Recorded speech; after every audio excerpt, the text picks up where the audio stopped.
In 1999, Michelle Bright was a 17-year-old girl from a small town named Golgong in New South Wales, Australia. Her mom Lorraine described her as perfect from the day she was born. She was so lovely, a tomboy who loved older people and animals. She wanted to be a veterinary nurse. On the night of the 26th of February 1999, Michelle attended a 15th birthday party of her friend Lauren. After the party, she was dropped off at a commercial hotel a few streets away from her friend's house. This was the last time she was seen, in front of the hotel at about 12:45 a.m. I could not find any information as to why she was dropped off here and not at her home. The next day, Michelle had still not returned home, and her mom Lorraine got worried.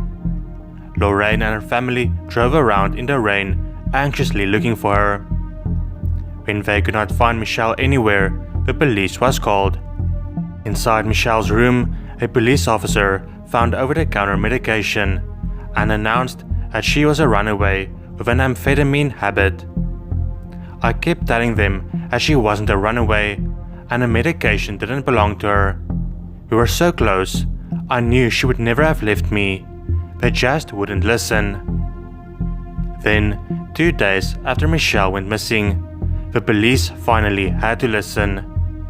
That afternoon, Michelle's body was found in a long grass near the train tracks on Barney Reef Road, less than a mile from her home. It was clear that she was strangled and assaulted. The police and the family theorized that someone must have offered her a ride and then decided to take her life. The police questioned a lot of people, but no useful information came to light.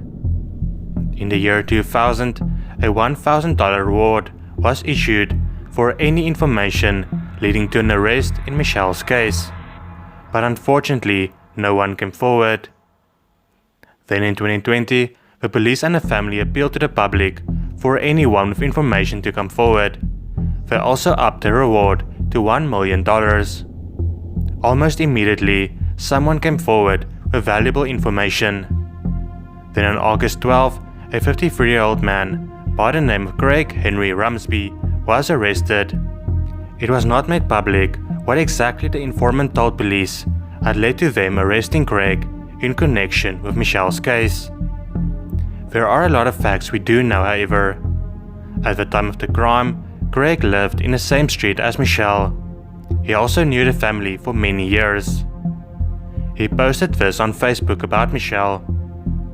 Craig was also indicted for assault offenses relating to an incident involving an 18-year-old woman from Golgong on January 1st, 1998.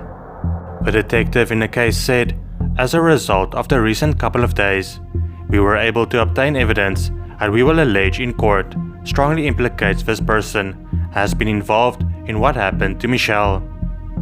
Michelle's mom was shocked to hear the news. "It's the most unbearable pain that we have to live with every day of our life, and we miss her so much." The police are still asking people to come forward if they have any information. Even the smallest bit of information could help.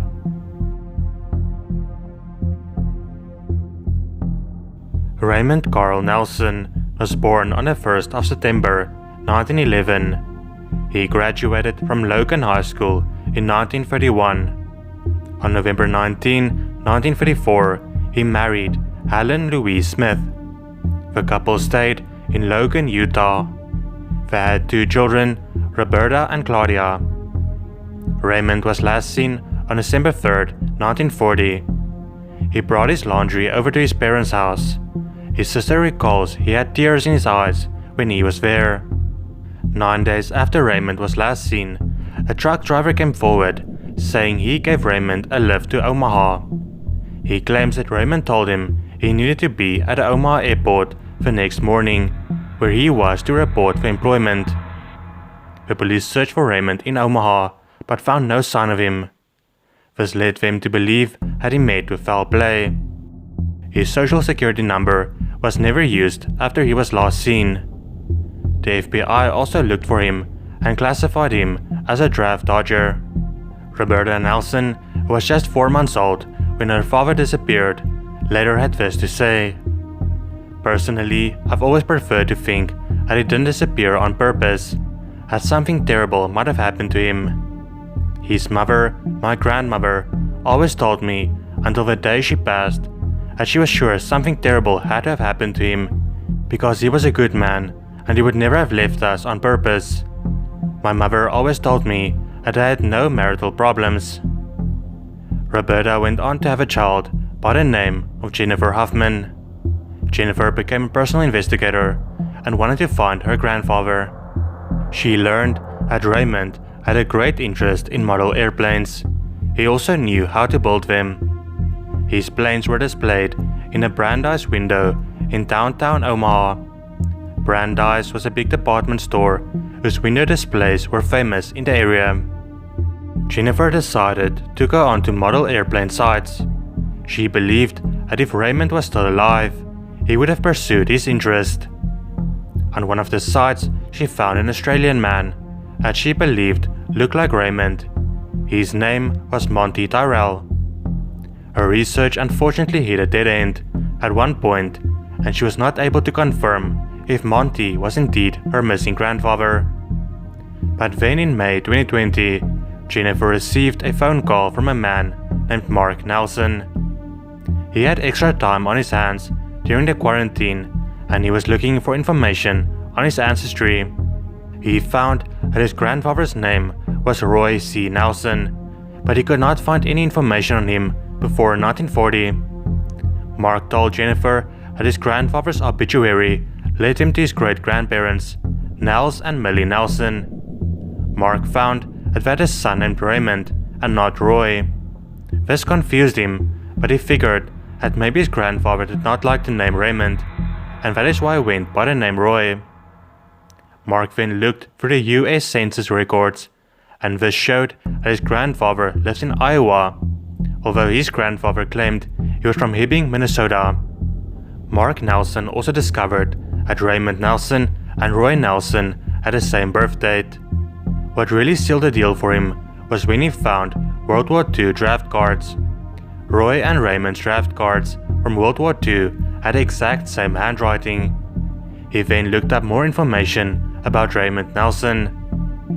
He came across an article showing that Raymond Nelson was missing and that his granddaughter Jennifer was looking for him, and that is why he called her. The two of them then worked together and confirmed that Roy Nelson and Raymond Nelson was the same person. After Raymond left his family and changed his name to Roy, he went on to have 6 children, 24 grandchildren, and 21 great-grandchildren. Why he left his family is still unknown. Details of the new life he created for himself is also not known. What is known, however, is that it was pretty crappy of him to let his family do his laundry just before he abandoned them.